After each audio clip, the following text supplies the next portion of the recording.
lot of soul. This is Bass Talk Live. Your host, Mark Jeffries and Matt Pangrack. BTL is brought to you by Lowrance, Lose, Strike King Lures, Bass Cat Boats, Ducket Fishing, Spro, AFCO, Big Bite Baits, Sunline, and TH Marine. BTL coming at you. Good Wednesday, everybody. Welcome once again to another edition of BTL Bass Talk Live, where we're going to talk bass fishing and anything else that the fans want to talk about. Yes, it is the Sunline Hotline Show today. I am flying solo, but first we are going to check in with Matthew, who is in his final day of prep for the Central Open down on Sam Rayburn. So let's bring him in now. Matt, what's up, man? What's going on, Mark? All right, man. Final day of practice. What can you tell us? I was able to put a little something together yesterday. Doing what I swore I wouldn't do. But let me guess. Throw a Carolina rig. No, I'm up going to do a little grass fishing. Not going to start out doing that, but got some bites, and it is legitimately a BFE in BTL color. And very nice. I might have to ride that for about 6.5 hours out of the day, but we'll see. I mean, I got a little thing going yesterday morning after I got off the phone. I kind of went, I had one bite doing something, and I was like, I wonder if I just was fishing the areas I had practiced in wrong, and I went back doing that, and in like 4 casts on 3 different spots, caught a fish. Good fish too. So we'll see. It's a little bit more optimistic. Still not easy by any stretch of the imagination, but there is optimism. There is hope. My neck's feeling not better at all, but that's just something I have to deal with. All right, me being the weather guy, dude, I looked at the weather forecast. It's supposed to be perfect for you guys. Yeah, it's going to be really nice, calm, not a lot of wind, sunny. So I think guys are going to catch them. You see guys getting dialed in, the typical last day of practice. They roll in, fish for 5 or 10 minutes and roll out. Well, what does that mean? That means they just shook a fish off or caught one. So I'm going to up it. I think it's going to take 12 or 13 a day to cash a check now. And still about 16 to 17 to make the final day. But it'll be a fun one. It'll be very interesting to see how it shakes out. Would not surprise me either way what happens in my neck of the woods. If you know what I mean.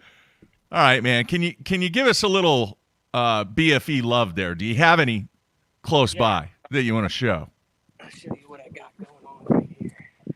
It's not like you're giving up the juice here. Oh, I can't flip my mic, can I?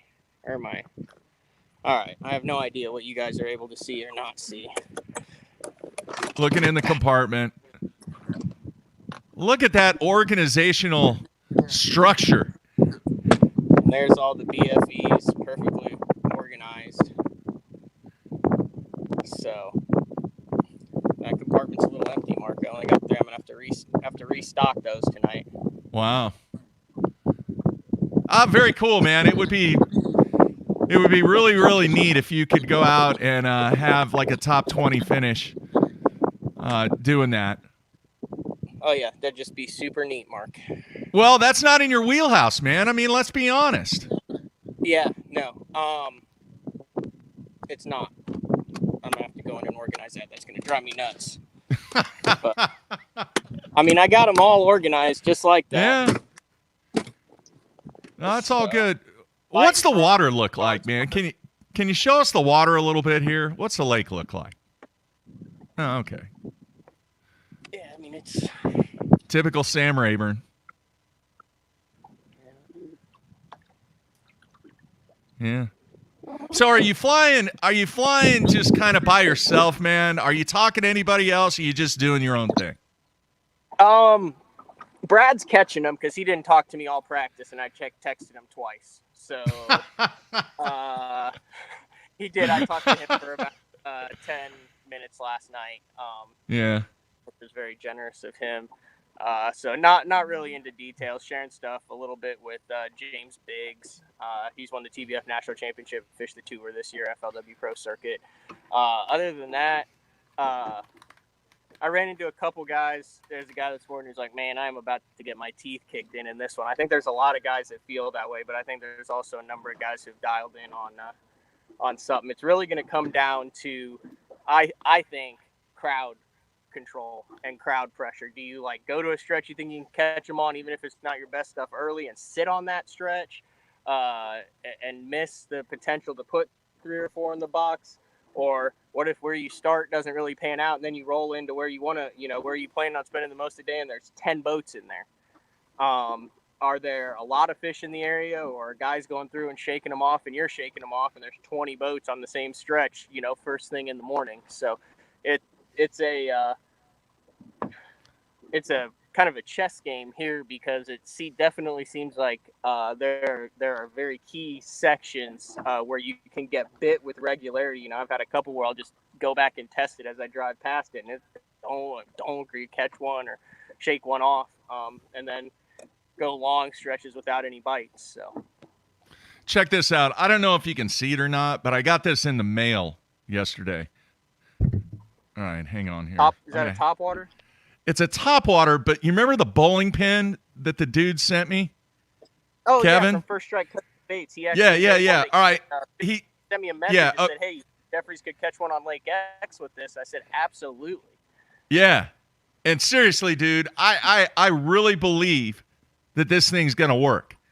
All right, we're going to have to film whether or not I can catch a topwater fish on this, but it looks really, really good. I mean, it looks like a freaking bowling pin, but at the same time, huge popper in front.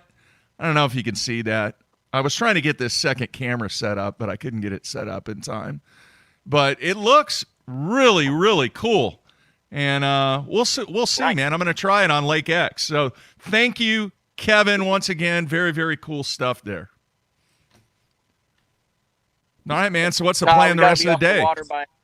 We got to be off the water by noon, so I'm going to go back up to an area that I fish out, and I'm going to go see if maybe there's some fish in there, and then get off the water, get the stuff ready, go check in. You have a time to check in based on your last name, and then get everything ready to roll and see how it shakes out. All right, man. Sounds great. I know the fans greatly appreciate you checking in, giving us a little update, and a lot of people out there pulling for you. So hopefully, man, top 20 in your sight. So make it happen, dude. And I think his signal's gone. You still there, man? Yeah, you're gone. So he drifted into no cell area. All right, you're out of there, man.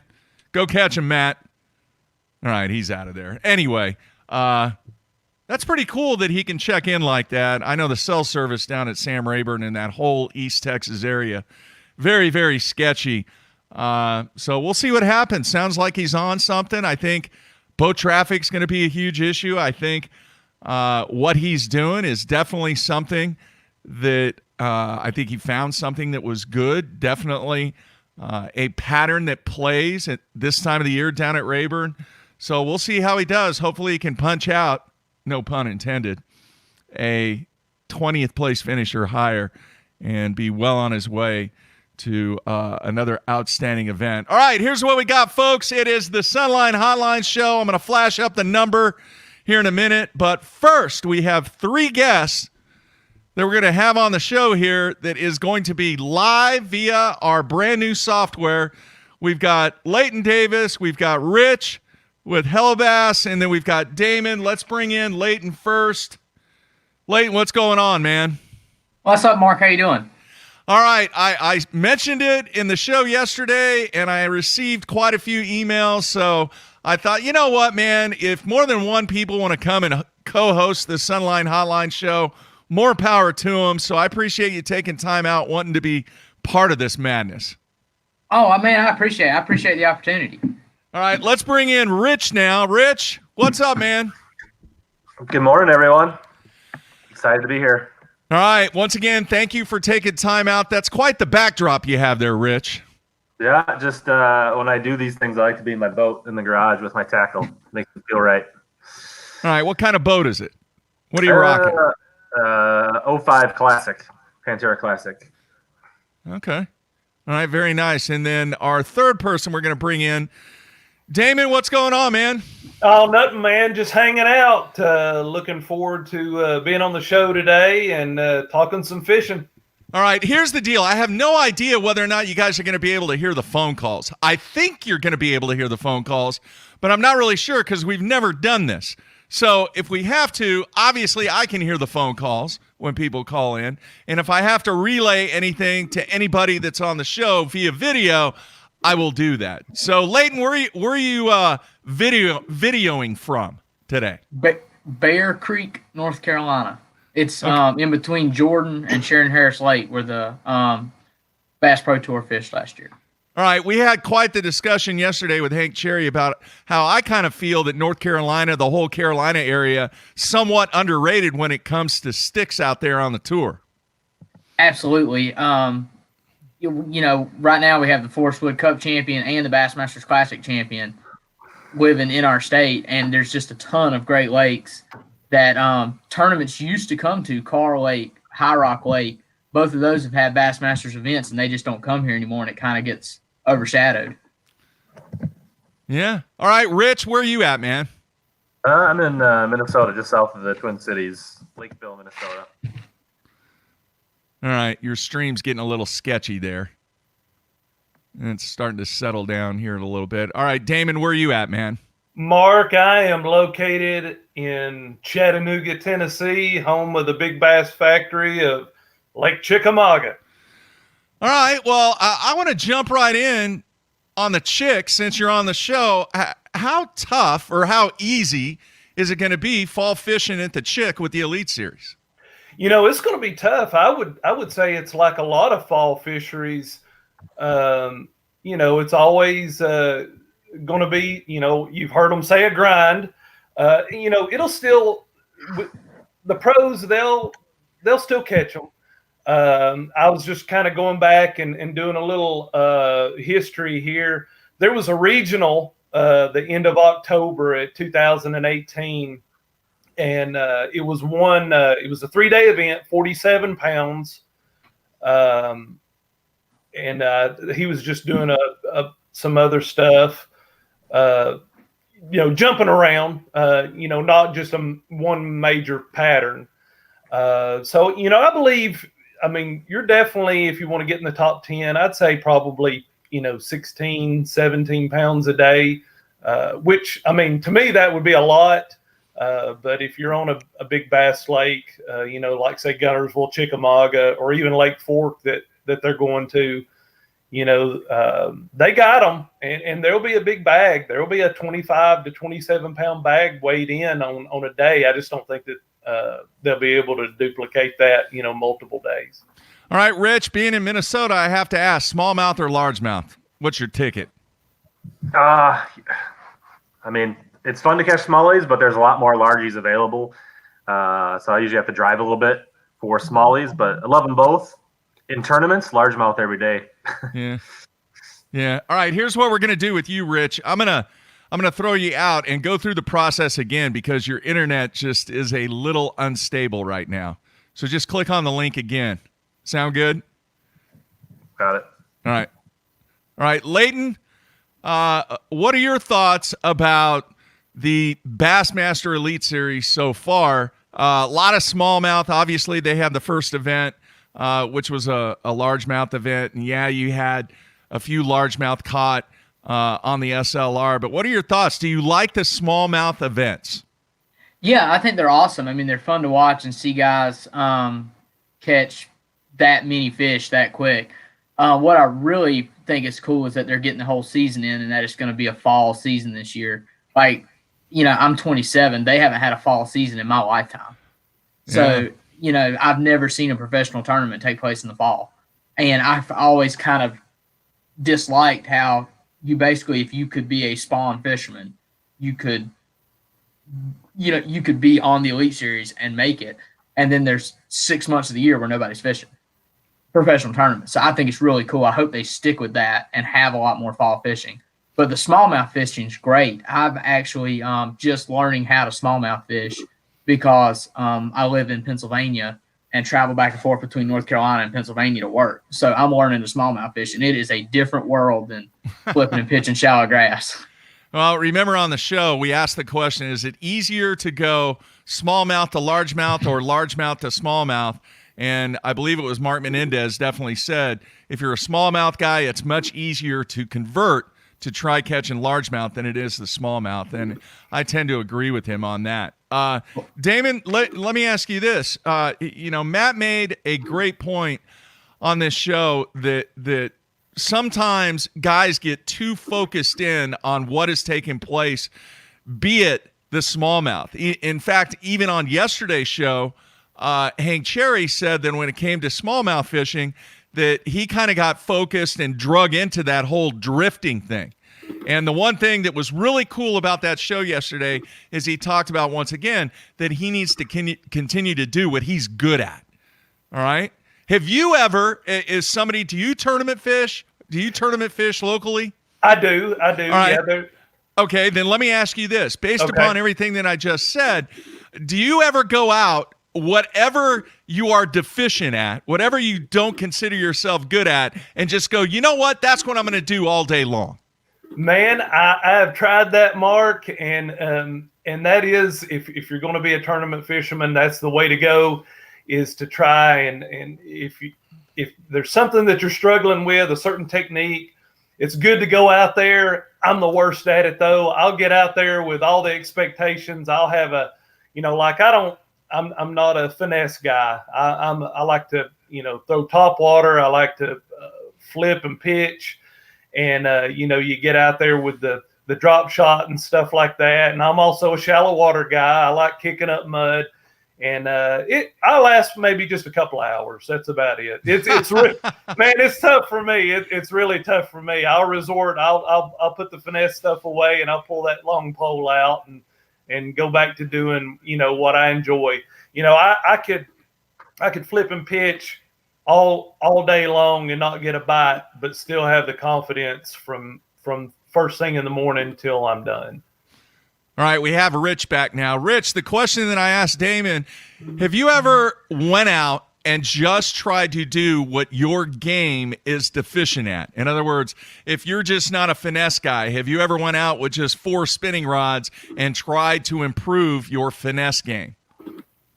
Yeah, to some degree, definitely. Like when I know I've had tournaments coming up, like where I knew the deal was going to be deep smallmouth and maybe I couldn't make the trip out there, I would go and at least fish, drop shot for largemouth on my local lakes and just get myself kind of in the right mind frame or in tune, ready for those tournaments. So kind of like a pre-practice, but knowing you're not looking at the same lake, but using the techniques you expect to use on those waters. All right, Leighton, what about you? Yeah, actually, if I have a technique that I'm not proficient at, I'll try to fish farm ponds with it, somewhere where there's a high percentage of bass, and I can get a lot of bites and say, hey, they will eat this, and then take it to a lake and try to learn. So I have confidence that they will eat it. All right, I want to ask all three of you guys this, and Matt and I have had this conversation. We've even asked guys that have been guests on the show, do you watch what is taking place during a tournament? Do you go back and watch maybe footage that you weren't aware of during an event that takes place? How much do you guys learn from actually watching what these guys do on the water? Leighton, you're first. I do nothing but watch bass fishing. I watch Matt's videos. I watch Brandon Polnick's videos. I watch why they threw what they threw, just like watching game tape for a football player. I'm just completely obsessed. It drives my wife crazy. All right. Damon, what about you?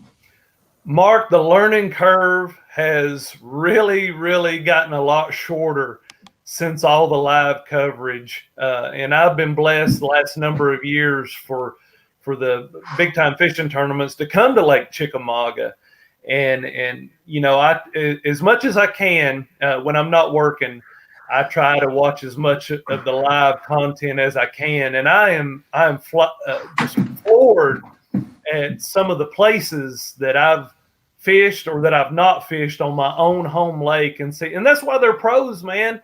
They can figure stuff out. You know, I've been fishing this lake my whole life, and these guys can go out there and find stuff that I haven't ran across in, you know, 20, 25 years. So it's nice to watch the live content, and you can learn a lot, especially this day and age. You can cut your learning curve in half if you just watch, you know, the live footage.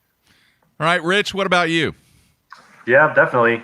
You know, anytime I'm going somewhere, I'm always looking for, you know, videos to watch. There's a ton of stuff on La Crosse, which is near me. You know, a lot of events there. So yeah, I watch a lot of live for fun. I watch a lot of videos for research, and then I watch a lot of my own videos, you know, as I'm editing and stuff for my own channel. So it's good to see yourself mechanically wise, and when you miss fish, and you can kind of rethink some of those decisions on the water when you're going back through your footage. All right, Rich, I want to start with you. As fans, I mean, obviously, Rich, you're doing the YouTube thing, doing a lot of other things, doing a lot of editing and everything.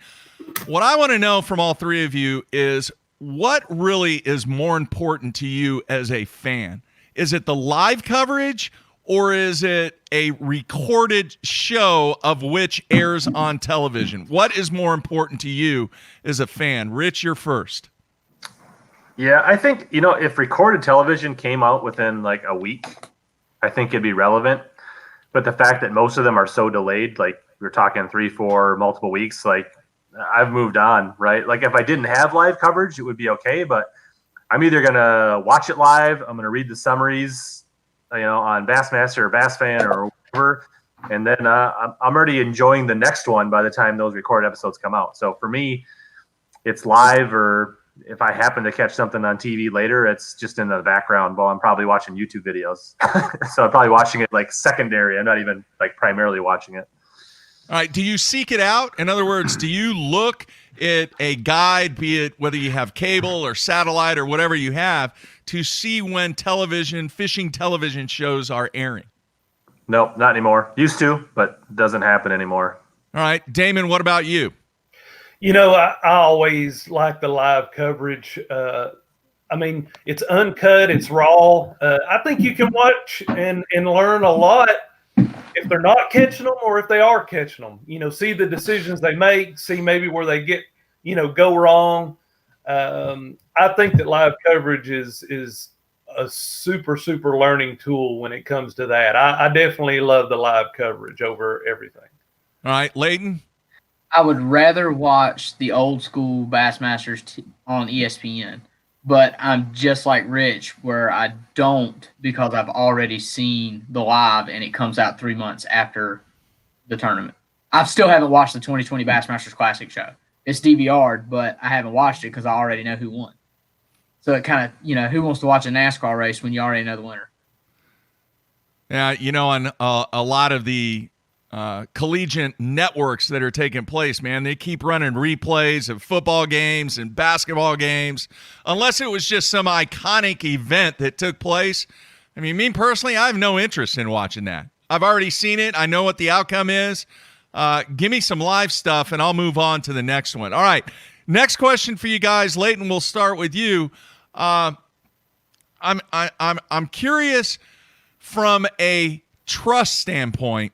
How much do you think that the professionals out there, and it doesn't matter what tour, Elite Series, MLF, FLW, or whatever, how much do you trust what the pros are telling you now from a technique and lure standpoint? Are they 100% believable now? What are your thoughts? I don't 100% think so. I think they're using whatever catches fish on that lake that day, and that you might not. Live coverage may have changed that a little bit because they're being covered all the time. But I think if you're sponsored by Strike King, but they're hitting a shad wrap, you're not going to lose $100,000 because you won't throw a shad wrap. Is that right or wrong? personally, I mean, I would say it's wrong if you're going to tell me that you're catching them on a 1.5, but you're catching them on a shad wrap. Mm-hmm. You know, that's lying. You know, it's wrong to lie. We learned that when we were little. Well, what if you're being fishermen. compensated? Yeah, what if you're being compensated by a company and you've signed a contract that says, yeah, this is all I'm going to use, but you can't get bit, so yeah, you're using a shad wrap or whatever. Should that thought even be in an angler's mind when they're being compensated from a particular company? Probably not. You're getting paid by, you know, if you work for them. You know, you don't do anything to hurt the people you're working for. So, you know, you got to remember what side your bread's buttered on. All right, Damon, your thoughts. You know, I think that if you make that commitment, and if you fish a chatterbait a whole lot, but you have another company, say Strike King, that you know, has the Thunder Cricket, but you'd rather just throw the chatterbait, you know, you better reach deep down in your soul and see, you know, what you'd rather do. You want to take their money and fish their product, or do you want to you know, fish the chatterbait that you have more confidence in? So I would say that that if you're throwing the bait that you got confidence in, keep throwing that. You know, and just like Leighton said, you know, the live TV is going to tell on you no matter what. So, you know, if you're going to take the money, use the product if you got confidence in it. If you're not, you know, just hold off and just throw what you have confidence in. All right, Rich, your thoughts. Yeah, I think now you see a lot less blatant, you know, I guess lying. You see a lot more like unnamed crankbaits, unnamed jerkbaits, right? Like, I'm fine with that, right? Like, I think that's the way to go. Is if you're catching them on something that you're not endorsed by, you don't hide it. You don't try to like mislead the consumers. You just don't endorse it, right? You endorse the products, and maybe when you recap your tournament, you emphasize maybe some of the stuff that weren't your main players that you did catch fish on, but maybe you didn't on them as hard as you did as other bait. And I think you saw that with Hank Cherry a little bit in the Classic, right?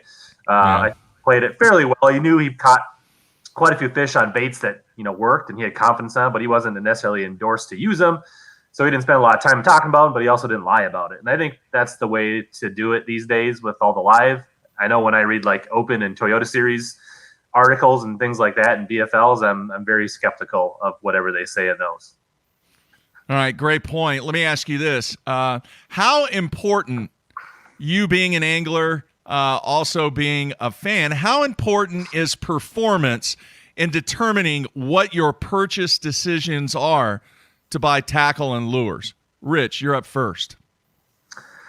I'd say it's 50-50. I mean, I definitely take it into consideration, and it probably depends on who the angler is and who the source is. But a lot of it, I just like, you know, I think like let's take the BFE, right? Like, there wasn't a lot of performance, right, history of BFE when it came out, but you guys did a good job of bringing it to light. And I look at the bait and I go, you know, that's something I would have confidence in throwing. I'm going to get a few packs. You know, I trust Holman. He's, you know, I don't see him as a guy that's going to, you know, make something, put his heart into it that he doesn't believe in.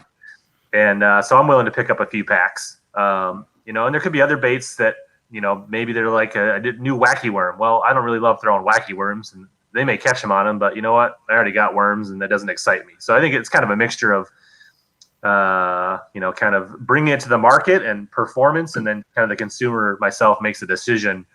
You know, I'm not going to go out, you know, Minnesota, we don't throw a ton of deep crankbaits, right? So just because somebody's crushing them on a Z-Boss doesn't mean I'm going to run to the store and buy them. It kind of is like, does it fit within what I want to do? Does it excite me? And do I believe in it based on what I'm seeing? Right. Damon, your thoughts? I think that it's got a lot to do with the pertinent fact that is it on something that I would throw on my lake? Am I watching live coverage on Lake Chickamauga or even close to me, Lake Gunnersville, and they're whacking them on that? Another thing too is show me it catching fish on a tough venue in a tough tournament. You know, who prevails on that, and see if it rises above all the other techniques baits that they're throwing. Also, Rich made a good point too. It's got a lot to do with whether you trust the angler throwing it and the reputation that they have as well. So, right, Layton, your thoughts? I think it depends on the amount of success that the lure had. Like, you know, if somebody wins one tournament on an XYZ lure, you might go buy a pack, but go try to buy a pack of Berkeley flatworms right now. You can't find them anywhere. But they've dominated everything for, like, they clearly are the best smallmouth bait you can buy right now. So it, you know, it does matter, but maybe if the success is over a time period that you really start seeing it. All right, that's cool stuff. You guys didn't know you were going to get drilled by me, did you? I think it's important, though, to really see what the fans think about what's going on out there from a consumer standpoint and from a fan standpoint. So that's why I wanted to ask those questions. All right, Let's do this. Let's take a break, and then we're going to come back. I'm going to throw the number up there. If you want to give us a call, the Sunline Hotline number, 405-253-5543. We want to hear from you right here on a Wednesday. We'll be right back.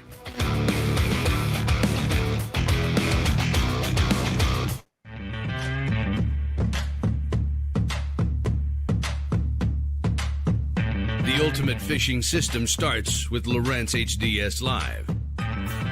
The best fish finding tools, from chirp sonar and fish reveal to side scan and down scan imaging, and complete touchscreen control from your trolling motor to your big motor.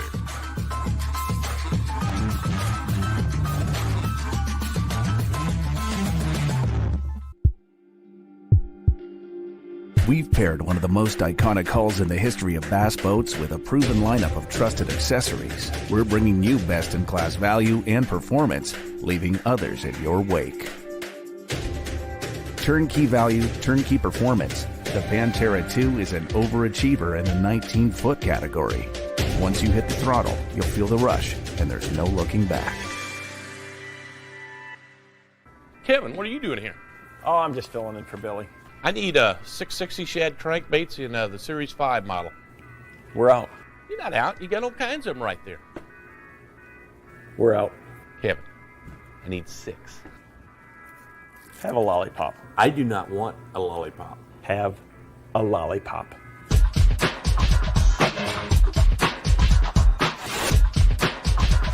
Do you have it in sexy shad color?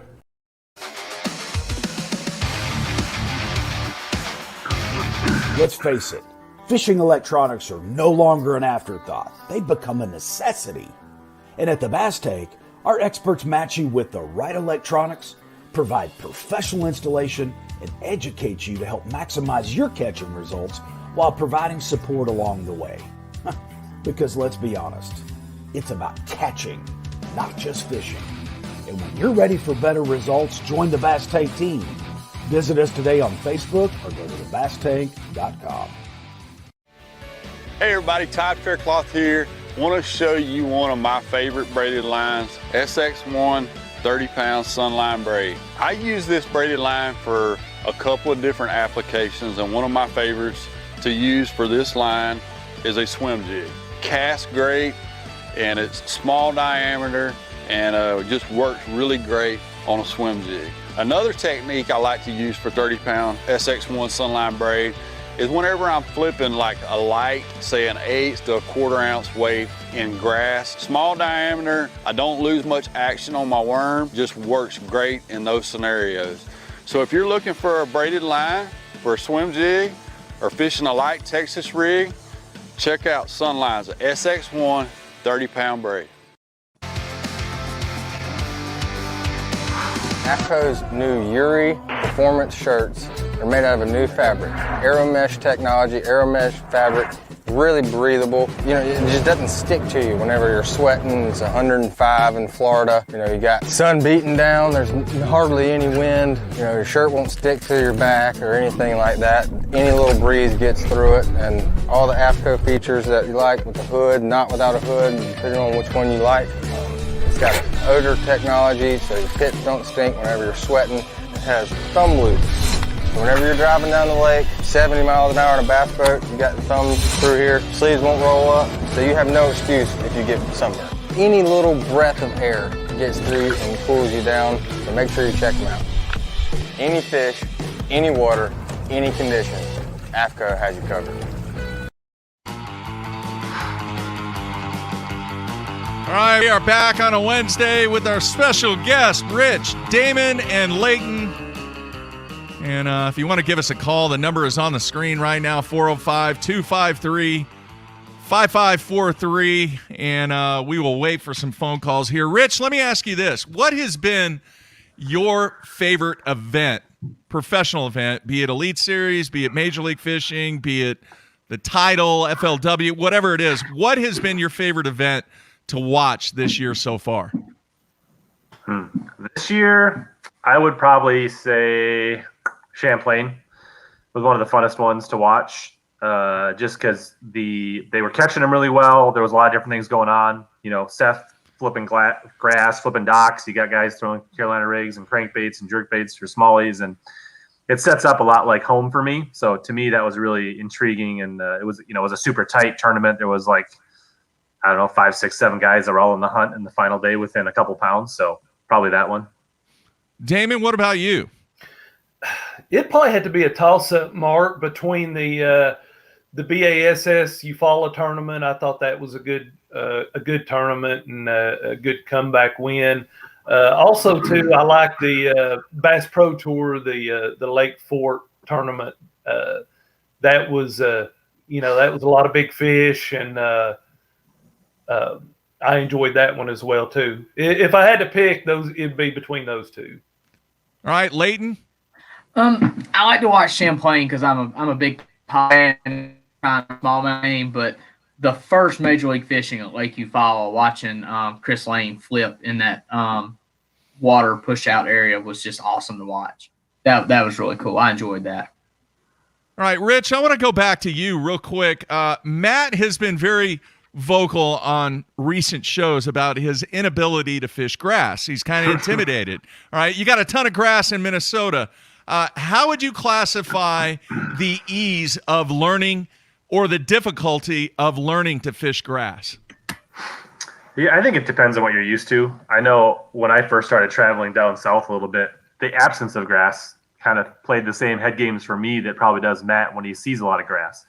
And so it's just like anything else. I think about it, you're always looking for something different or better, right? So like if you're on a lake that doesn't have grass, like the Ozarks, right, you're looking for those rock transitions, or you're looking for a certain type of boulder, or a feature, or right. So same thing with the grass. You're looking for a specific type of grass. You're looking for the greenest grass, or the thickest grass that glows closest to the surface, or the right mix of grass, kind of like you're looking for a mix of boulders and chunk rock, right? So it's a lot of the same elements come together. It looks different, but in its simplest form, you're still doing the same thing. So I think once you start to wrap your head around that, it becomes a lot easier.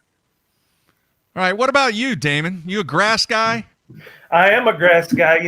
Mark, I listened to the episode with Ish Monroe and heard Matt kind of drilling him on grass and how kind of intimidated he was. And it was good to hear him say that he punched one up, and it sounds like he's got a little deal going on there. So that was good to see. But yeah, Chickamauga, it has its fair share of grass, and it's coming on pretty good now.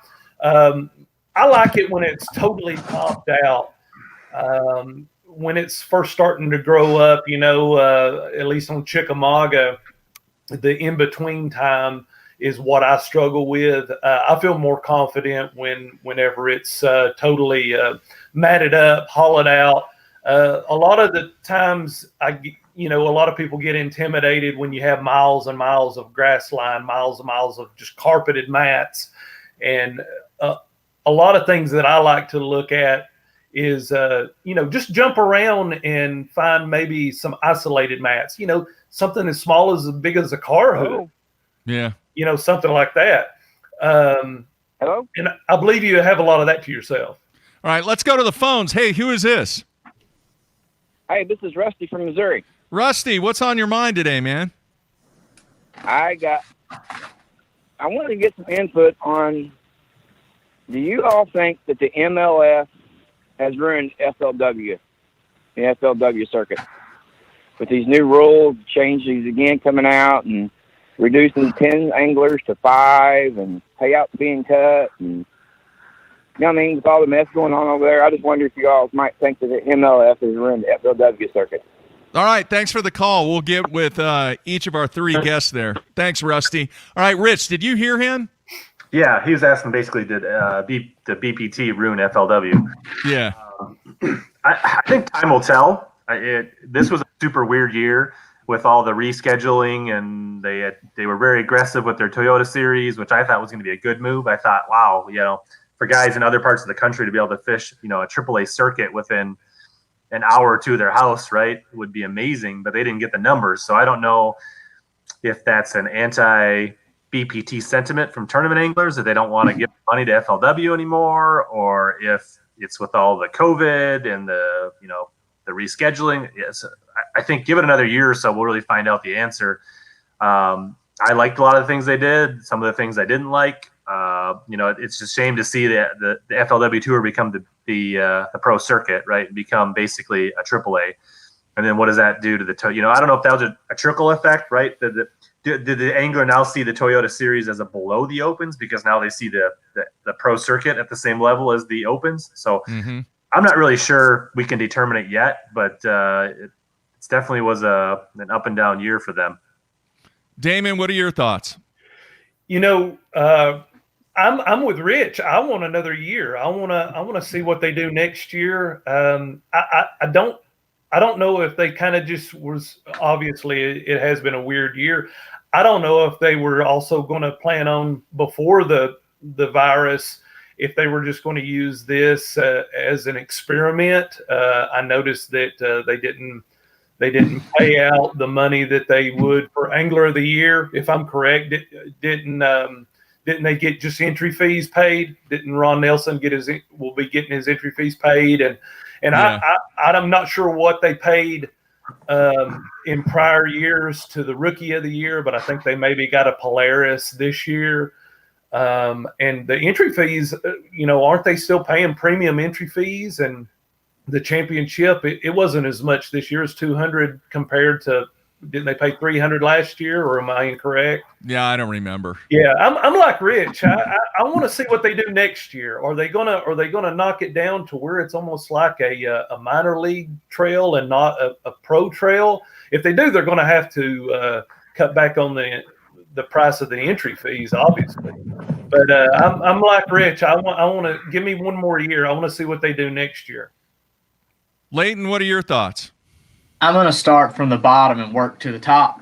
I've fished the BFLs for 11 years, and I think that Major League Fishing buying FLW saved the BFLs because the numbers were dropping off, and they actually picked up this year before COVID.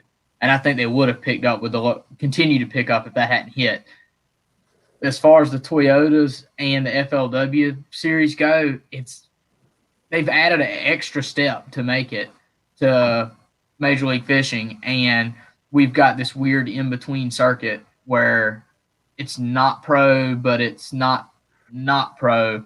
And I think those guys could have a hard time getting sponsors in a couple years because they're in between. It's not like the Opens where the next step is Bass. They've got to go through the Toyotas and keep sponsors where there's no coverage whatsoever, and then go to an in-between series, and then hopefully make it Major League Fishing after 3 years. I think they made it a little more difficult. But like they said, another year, and we may see what they're planning on doing. It's hard to judge things in COVID. All right, let me ask you this, all three. Rich, did you have a follow-up? Yeah, I was just saying, I think the elimination of the Cup was a big blow. The Cup was never quite the Classic, but it wasn't super far behind, and to see that get left behind and, kind of the death of the Cup was kind of hard to take as a fan of the sport. Mm-hmm. Yeah. Have you ever attended, or did you ever attend an FLW Cup? Anybody? I did. What are your thoughts about the Cup and the Cup experience? Damon? It's nowhere near the – oh, sorry. Yeah, just to probably what Leighton was about to say, it doesn't seem like it has as much prestige as the Bassmasters Classic. I guess that'll always be the Super Bowl of bass fishing, in my opinion. But they had live concerts and stuff like that. I mean, it was okay. Obviously to me, the Classic is by far way ahead of what the Cup was. Yeah, the cup was awesome, but like you can go for 3 days at the Bassmasters Classic Expo and not see everything. And I did the FLW Expo in about 3 hours. There just wasn't the coverage of it that you would expect.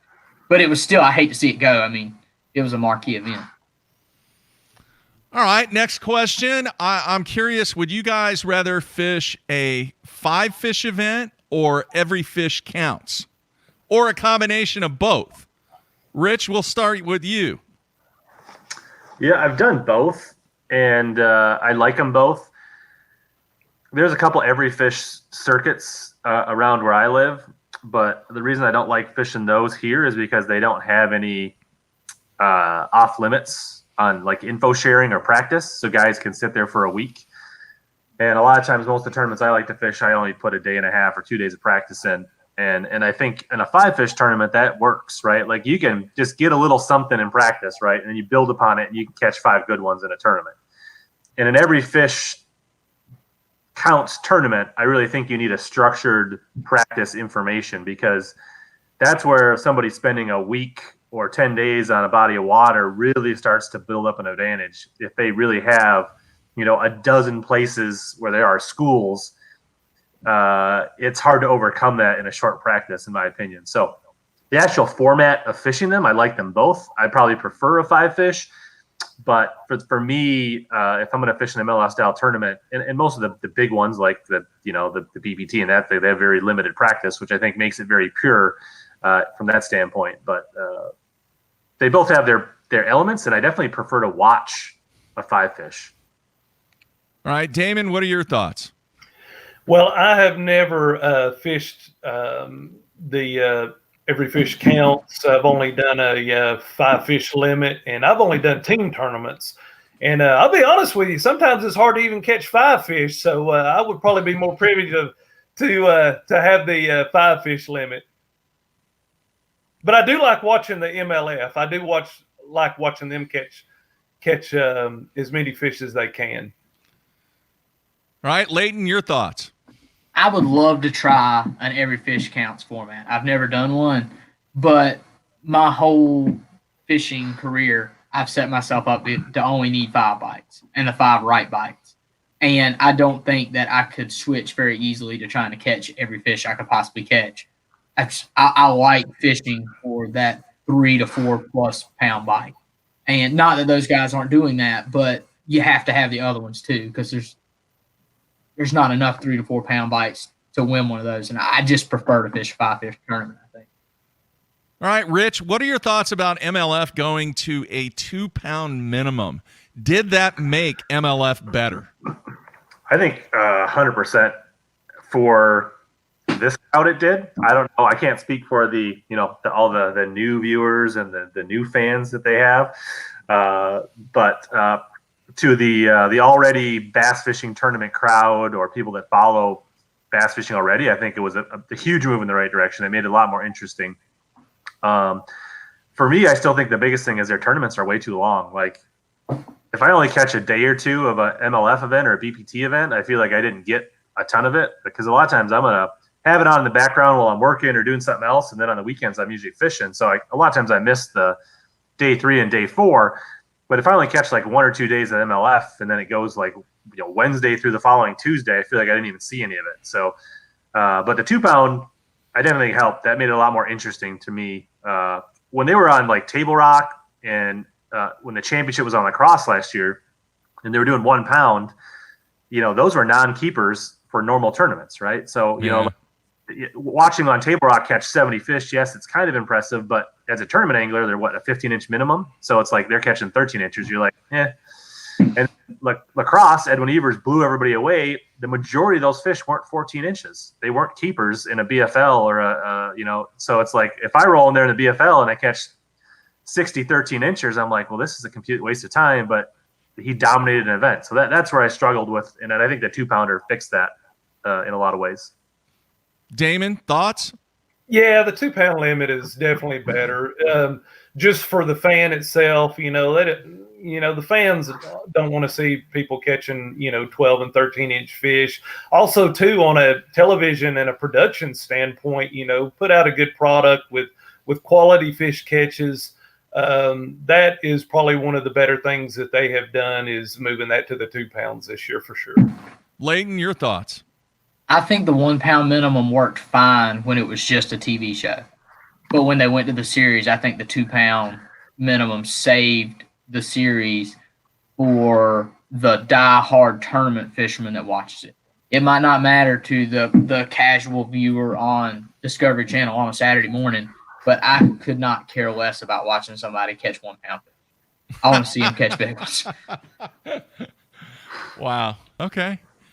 Interesting thoughts. This is turning into a really fun show. I think a lot of people out there that are watching this, and hopefully the people that listen to it on iTunes and watch the replay, we're getting really good feedback from 3 individuals all across the U.S. that are fairly knowledgeable about what is taking place from a tournament aspect, but more importantly, these are the people that are buying the merchandise and using the things that these guys are trying to win money on in whatever tournament trail that we are following and that these 3 individuals are following. All right, I want to move on. Do you guys think that if the situation occurred like it has in the past, where we have multiple events going on, you have an MLF event taking place on an Elite Series event, and then maybe an FLW event. Obviously, that may not happen with one organization owning both now. But it as a fan, does it frustrate you that the organizations cannot get it worked out to where you don't have events on top of events? Would you like to see the conference, the summit meeting that I've talked about on this show numerous times, to where the organizations say, you know what, you have your playground, we'll have our little playground, but let's not schedule on top of each other? Would that be better for the industry? What are your thoughts, Rich? I do think it would be better for the industry. As a fan, it's not so much because I want to consume them all or I have the time to consume them all, but I think for me, it would really be great to see guys like Hackney, Ish Monroe, Kennedy, the guys that have attempted to fish both tours, be able to do that, to really see. I think that really creates an interesting aspect when you see crossover pros and seeing them go head to head against the other fields. Mm-hmm. So selfishly, from my perspective, it would be to see that, to follow some of these guys. It'd be great. I would be awesome to see Jacob Wheeler and Jordan Lee, going back and forth fishing some of these big events against different fields. Coverage-wise, I probably don't have time to digest it all. I'm just going to pick my favorite anyways. But I do think from the angler's standpoint, from their brand recognition, and from what the companies the sponsors being asked for of the leagues, it would be a lot more beneficial for them to be the only show in town. They're, paying big money to be, the banner on the live, right?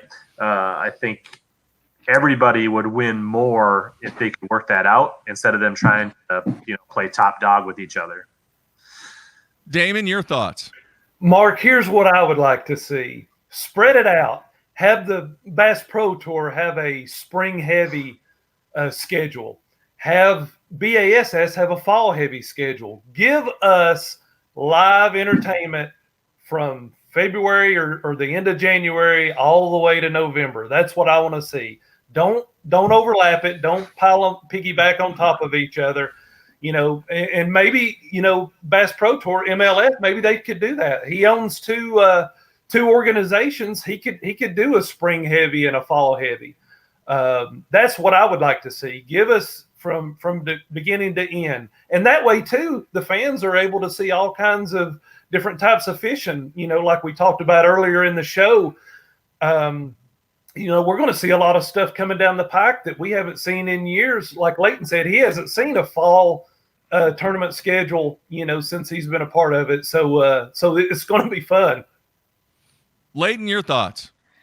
I think it's impossible to not have a certain amount of overlap, but I hate the amount of overlap. I hate when I have to decide between whether I'm going to stop my Major League Fishing app to look at who's leading that and log on to the Bassmasters website to see who's. I just back and forth. I end up usually picking one and not watching the other one, and I think that's bad for the industry. Something else that he said about moving things around, I would love to see them move the championships by a month every year. So the Classic being in March this year, next year it's in May, the year after that it's in June. And that way the person that wins is still the champion for a year, but every 12 years you have a spring one or a winter one, and it moves constantly so that you get different looks. It's not always in the spring or it's not always in the summer like it used to be. All right, next question. I want to know, are you guys as fans tired of all tournament organizations going to the same bodies of water over and over and over? Now, let me preface that by saying we all know it's about the money. And if the communities pay the money, they're going to go there. But let's face it, do you not agree, and do you have any suggestions that there are other bodies of water out there that any of these tournament trails need to go to because they're great bodies of water, the communities might be willing to pay, but are you tired of continuing to see Gunnersville and Lanier and Okeechobee? What are your thoughts, Rich? Yeah, to some degree. I do think they are doing a better job mixing it up than they used to. I obviously agree that it's all about the money. I do think they probably, I know they need, if they have an 8-event schedule, they need to make money from the chamber, but maybe they can just like one event a year, they can dabble and give somebody a discount or something to get into a new market. So it is interesting. I like to see both. If they're really good bass fisheries, I don't mind. I don't mind that they keep going back to fork right now because that's producing. But it would be interesting to see a little more diversity for sure. The comment earlier about starting out the year is great with the championship, but it does suck as a Yankee to know that they're never going to come anywhere near us for a Classic. They're never going to come, with it anywhere up here. The other thing, just kind of a side note, I would like to see a lot more championship Mondays too. I don't know what their numbers tell them, but to me, the average angler is fishing on the weekends. And, and obviously there's certain people that can't watch fishing at their work like other people can. But I would like to see them mix it up a little more as well and just, get off of Sundays, when a lot of people are fishing tournaments. But that's a great point. Damon, your thoughts? I like what Rich said. I'd like more championship Mondays too. You got to know that the pros would like to fish maybe from say Monday to Friday, just because of the boat traffic as well. But I don't mind them going to some of the premier lakes like a Gunnersville, like a Toledo Bend, but maybe do it and stay off of a lot of the types of or the times of seasons that they have gone over and over in the past. I would have loved to have seen Chickamauga this spring where it was originally scheduled. I think records would have been broken. I really do. But sprinkle in a little bit of different ones. Have some of those, lakes that they haven't been to before, but also maybe go to some of the premier lakes, just go to a different time of year. Leighton, your thoughts? It's 50-50 for me. Who doesn't like to watch the Packers play at Lambeau or the Indy cars at the Daytona 500 because they've always been there? Gunnersville is Gunnersville. He made me laugh. That was funny. Gunnersville is and you follow. They're the capital of the world. Bass fishing world. That's where it goes down. But I also love the fact that Major League Fishing came to my hometown and fished a tournament on the lakes that I tournament fish. But a lot of it's because of Marty Stone, but Major League Fishing's done a lot in North Carolina. Some of the cups have been here. Like, they've done a ton showing off our lakes. And it's great that, the fans get to see that we have those lakes. And I'm sure that Michigan and Alabama, and, there's a ton of little lakes that nobody's ever heard of. I would almost rather see them go to a longer schedule but shorten the tournaments. Maybe go to a 3-day tournament and add one at the end of the year and have more tournaments. Because I honestly, 9 tournaments a year is not that many. Like, shorten them by 1 day and give them an extra event. That's an interesting concept. Not bad there. We all know, guys, let's face it, it's all about the money. It is about the money. It's whether or not the communities are willing to pay whatever the organizations are asking for. Yes, it does bring in some economic growth to the community when a tournament does come to town. It's a little different for the MLF situation because they don't have weigh-ins and stuff like that, but you're still bringing in quite a bit of revenue to that area, and more important, quite a bit of potential revenue for the future when the folks see what these lakes are like as they perform. I'm sure Leighton, when MLF went to North Carolina, that was one of the most epic events that they had. I mean, it was a big fish catching event, not just the 1-pounder dink. I mean, there were some big fish caught in that event, and I'm sure that area saw a little bit more, maybe even a lot more pressure due to that event and the airing, not only the live coverage, but the delayed coverage, the on-demand coverage on television. So it definitely has an impact. But at the same time, guys, these are the best anglers in the world. And it's a shame, and I'm sticking up for the West Coast guys once again. It is a shame, at least once every 3 years, that there is not a West Coast swing. I'm tired of hearing about the expense. Yes, I understand that. But do you guys know how expensive it is to go to New York? It's expensive, all right? And to make that trip to the West Coast, some of the most memorable events have taken place during the Elite Series on the West Coast, the Clear Lake event, the Delta event. I just think that if you want to expand and really want to showcase this game, you got to have a West Coast swing. What are your thoughts, Rich? Yeah, I like to watch. I mean, it's always fun to watch them go out west. I mean, I think for me and a lot of other people, that's a bucket list thing, right? To go to the Delta or Clear Lake or something like that. And when you get to watch the pros fish there, it kind of fuels that fire. And I, to some degree, think MLF is missing their opportunity, at least in the BBT, right? They do it a lot for the cups, but when they only have 40 boats maximum on a body of water at a time, they can fish puddles. I mean, like, we got 1,000 lakes in Minnesota you could fish a 40-boat tournament on, right? Yeah. I think that is really potentially the angle where they could, kind of grow and kind of be different and not try to go head to head with bass, because with bass having 100, 80 to 100 field, that definitely starts to limit how small water they can go to when it's the same guys fishing it every day.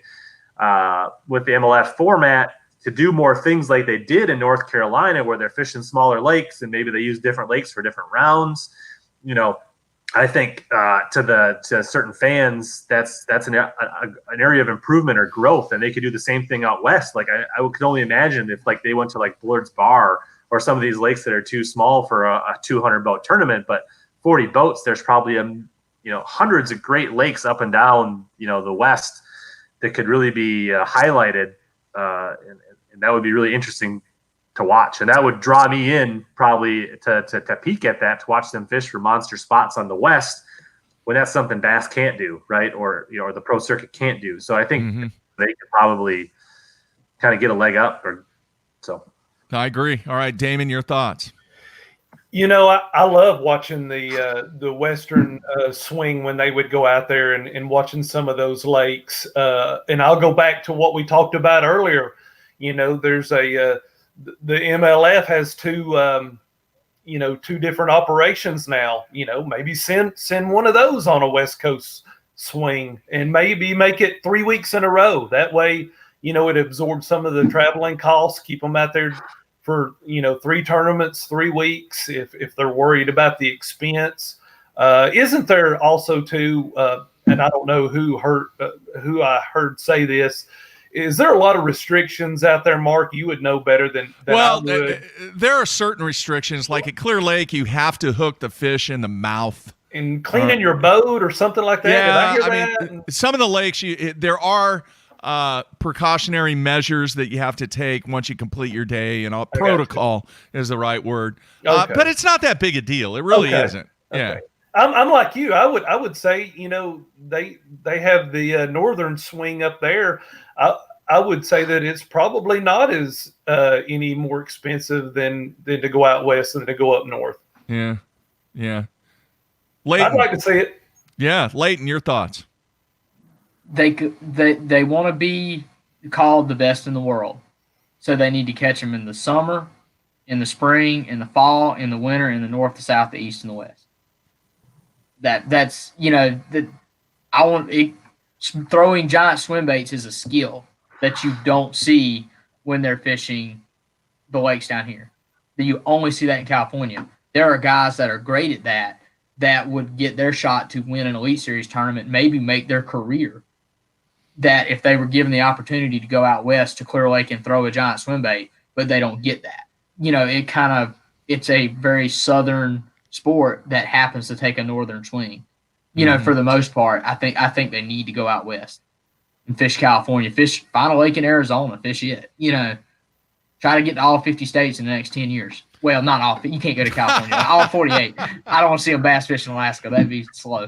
I'm with you. One of the things definitely, and I think it was mentioned on the YouTube comments, is they have to take into consideration the cell service. It doesn't matter. All the organizations with the live coverage, obviously the cell service is improving, especially with the expansion of 5G.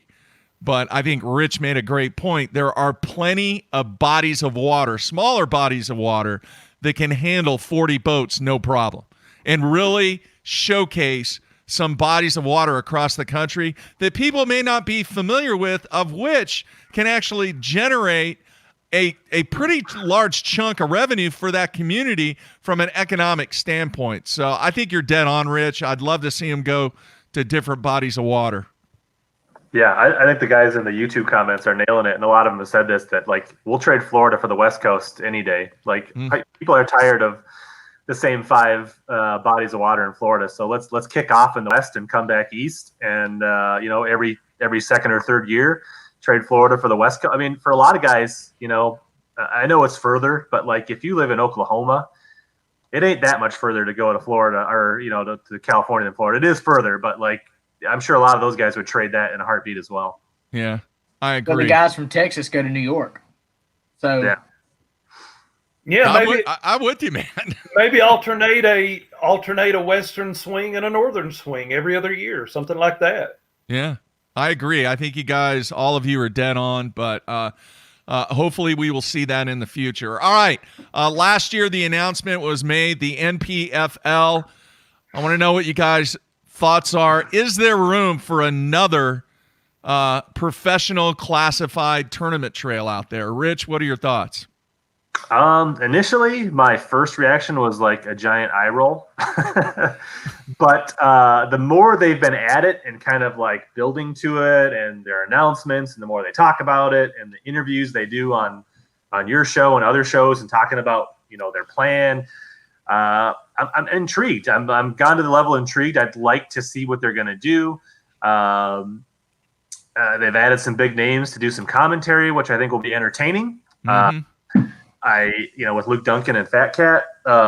So I want to see how it goes. It'll be interesting. I know there's a lot of rumors about FLW and MLF and how long and how they're doing versus what they say they're doing. So I don't know. I don't think anybody's 100% satisfied with the current situation. So if it shakes things up, or if they can rise up and fill a gap in the market, I don't know. It's too early to tell, but at least I'm interested at this point to see how it goes.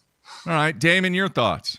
I haven't done a lot of research on it, and haven't looked into it as much, but I would say they'd have to get a lot more sponsorship, and I don't even know what the entry fees are. I would say they're pretty comparable with what the FLW guys are paying, isn't it?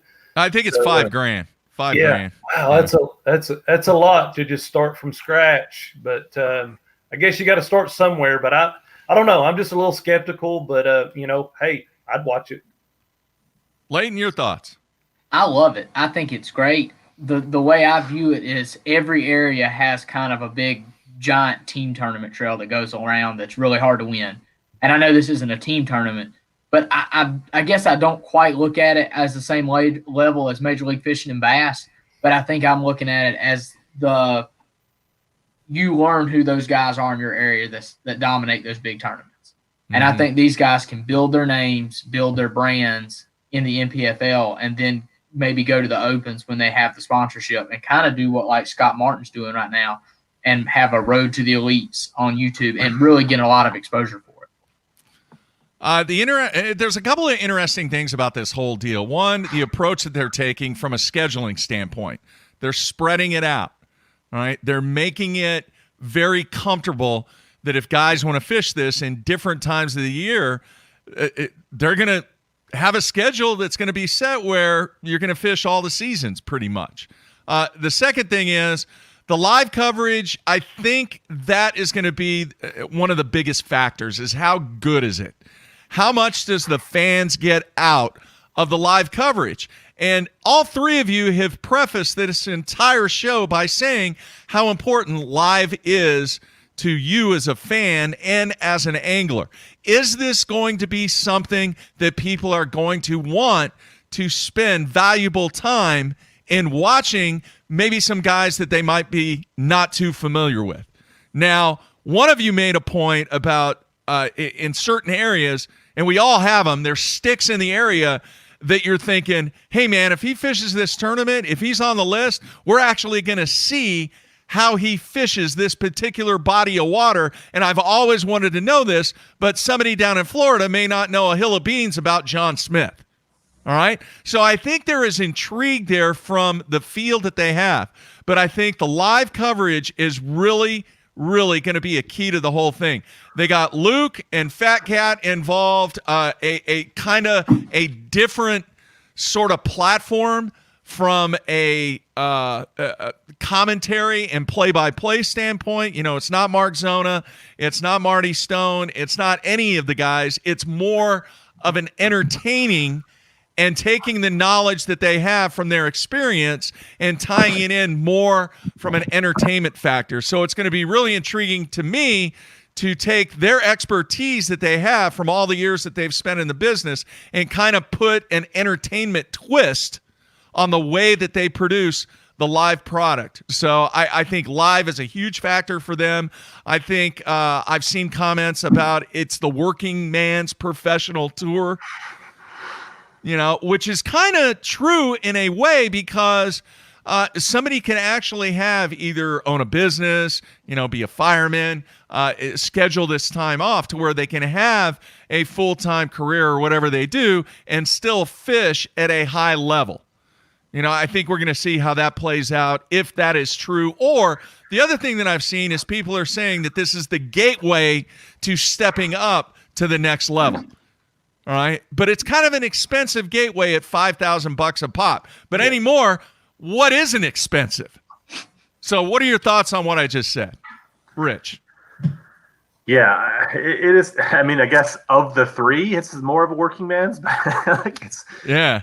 Bass fishing is not a working man's sport. It's hard to be competitive and have a 40 to 50 hour 9 to 5 type job.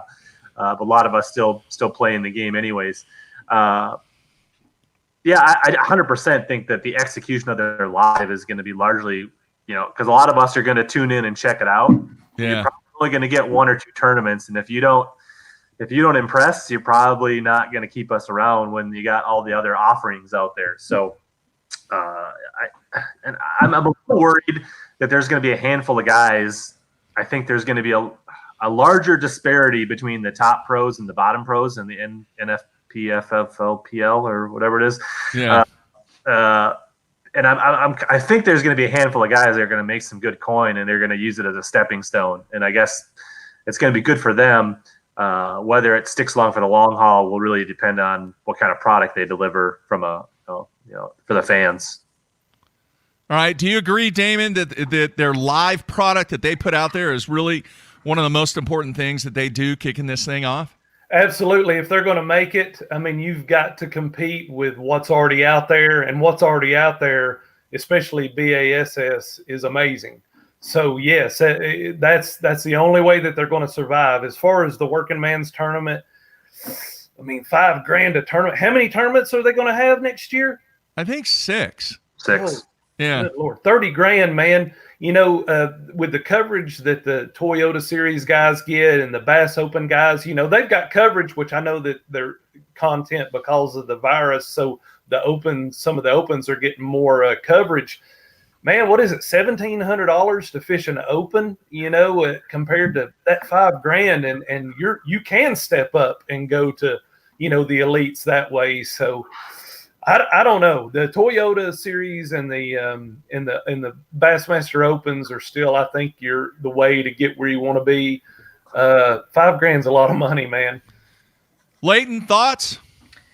You know, I hadn't really thought about it from the money standpoint that Damian brought up, but he's right. You know, you can spend $1,700 and fish the Opens and have a shot at the Classic, or you can spend $5,000 and have a shot at the MPFL. What we don't know what their championship's going to be yet, or at least I don't.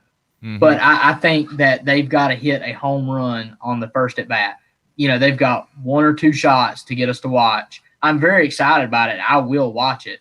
But they've got to hit a home run, and it could be a little bit difficult to hit a home run without name recognition of a lot of the field. I know there's some guys in it that we've all heard of, but like you said, we don't know John Smith. So John Smith has to get on there and make a name for himself, and there's, 50 of them that have to do it, 100 of them, however many there is. Yeah. John Smith's in that field. A lot of them probably be good enough to be on the elites. We just don't know who they are. And you got to kind of know who people are or have a big platform if you don't know. Well, I'll say this much. Al, you know, Luke Duncan, Fat Cat, everybody that's involved with this project, they are working their tails off. There is no doubt the dedication that is taking place in this project is obviously they want it to be successful. They want it to work, and it's not going to be because of lack of effort that they're not successful. Money, we talk about it all the time on this show. I think that is a huge, huge factor from a sponsorship standpoint. I don't know how much that they're going to be able to get out of the endemics. And from what I've heard, they're not even trying to get a lot of endemics. They're trying to get big name non-endemics to get involved. And you guys know how difficult it is. You know, the old Field of Dreams, build it and they will come. Well, it's not that easy. And especially when companies and ad agencies have multiple platforms to be able to spend their money, especially with the COVID-19 situation taking place now, it becomes more and more a greater challenge to try and pull in that revenue from a sponsorship standpoint. But I really think the people that they have involved, it's going to be very, very intriguing. And I'm going to be glued to see how the thing works out. I really am. Yeah, this is what I do. But at the same time, the money situation, the live situation, how well is Luke and Fat Cat going to fit in from the live standpoint? I think the live thing is really the lifeblood of this thing. And if they're successful at that, I think the sponsors will come in and it'll take off from there. Damon. I also think too, and I'm sure that they're going to look at this and they're going to hold off on their scheduling and wait and see would the other schedules come out so they don't overlap. But I think that would be a huge, huge mistake. But I'll be honest with you, and I would like to see them do well. And in my personal opinion, I'm not a big smallmouth guy. So if the FLW is fishing a smallmouth venue, Lake Erie or Sturgeon Bay or something like that, you know, and these guys are fishing, you know, Lake Norman or Lake Murray or something like that up in the Carolinas, I would be more likely to watch that than I would. And that's just my own preference. So they could get some viewers that way too. Mm-hmm. Let's see here. I'm looking at the instant feedback, and then I'm looking at the YouTube comments. All right, guys, I got to say this. This is one of the coolest shows that we've done. I've never done a show like this in all my years of doing it where we've had 3 people on. I think the phone calls that were coming in They would call in, they would hang up, but I think the fans out there have thoroughly enjoyed getting feedback from 3 people across the country that are anglers, that are bass fishing fans, and you guys have done a great job on this show today, and I can't thank you enough for being a part of this. Thank you. Yeah, I really appreciate it. I'd be willing to come back anytime. Had a good time. I thought we were all just here to interview for Pangrek's job if he wins the Classic. Hey, he's already told me. He said, hey, man, no matter how successful that I end up, I'm still going to do this show. Remember, there's only X number of events that he can fish. He's got to do something else. Is his neck still broke? He still had a little bit of a crick in his neck. Yeah, I think it was because of how he slept on the pillow or something. I don't know. I was trying to build it up. Yeah, I got to ask this. I mean, I asked you guys a ton of questions. Did you have any questions for me? Hopefully not. Have you already set up your fantasy team for the Gunnersville tournament? I did not, because I'm not doing it, because I missed the very first event because I forgot. So I was like, forget it. I'm not doing it. I got you. All right. Rich, I do have a question for you. What is Bass Utopia on your hoodie? It's kind of a brand. I don't know. It's just an apparel brand. They have a website. They do some blogs. They do some articles in conjunction with Omnia Fishing, which is an online retail store. So it's just kind of it's a lifestyle. It's a brand. It's a website. So they have some articles and blogs and videos. They do a lot of stuff with Seth Feider and Patrick Walters and some of those guys as well. Yeah. Yeah. Any of you 3 ever been to Oklahoma? Just driving on the way to Texas. All right. All right. I'm just curious. A lot of people get the wrong impression about Oklahoma, but been here a long time, man. Cool place to live. I do love Minnesota, though. And I'll tell you right now, the Carolinas, there's a guy that does a lot of stuff for us, Dave Rush. He lives in South Carolina. One of the coolest places that I've ever been was Charleston. I love the offshore stuff, the offshore fishing. I mean, I don't get to do it that much, and that was really, really cool to be able to take some of the bass stuff and actually catch some fish offshore, saltwater stuff. So love the Carolinas, love Michigan, and we need to do this again, man. The fans are saying you couldn't have picked 3 better guys. So are you willing to do this again on down the road? Rich? 100%, as long as I can work around my work meetings. Okay. Damon? Absolutely. As long as you have it on a Wednesday, I'll be here. We'll do it on a Wednesday. Leighton, how about you? I'll come be sitting in Pangrak's chair tomorrow if you want me. All right. Last thing, I want to give you guys the opportunity if you want to talk about anything that you have going on. I know, Rich, you got some YouTube stuff going on. What would you like to say to the fans? Yeah, that's awesome. Thanks for you can search me on YouTube, Instagram, anywhere. Hello Bass. I usually do a couple of videos and a live stream every week. So I got some good tournament success recently, and those videos are rolling up right now. So if you guys are looking for more content that's tournament oriented and education, I'm not much of a Guggen, if you know what I mean, but I like to help people catch more bass and suck less. So, Damon, have anything going on, man? No, just trying to fish as much as I can. Looking forward to the frog bite. It's starting to heat up. I'm also looking. I'm totally excited about these next 4 BASS tournaments. I think that they'll be very grass heavy. I'm really excited to see that. I think you can get some really good coverage. And as far as Chickamauga goes, I think that'll be a junk fisherman's paradise. I don't think you can, they'll probably be able to win, just on one certain thing. I think punching, frogging, somebody skipping dock, somebody like a Gerald Swindle, a junk fisherman, that may be somebody that does real well in it. So I'm looking forward to all that coverage and, that and college football. Go Dogs. Yeah, hopefully. The Sooners are supposed to play this week, but I don't know if it's going to happen. They've had an outbreak. We'll see. Oh, yeah. We'll see what happens. All right, Leighton. Yeah, Mark, I really appreciate it. Thank you for letting me be on here. I have a YouTube channel that is at LLD Fishing or at LLD Fishing. and then a Facebook page, which is Leighton Davis Fishing. And a lot of people spell that wrong, but it's Leighton Davis Fishing.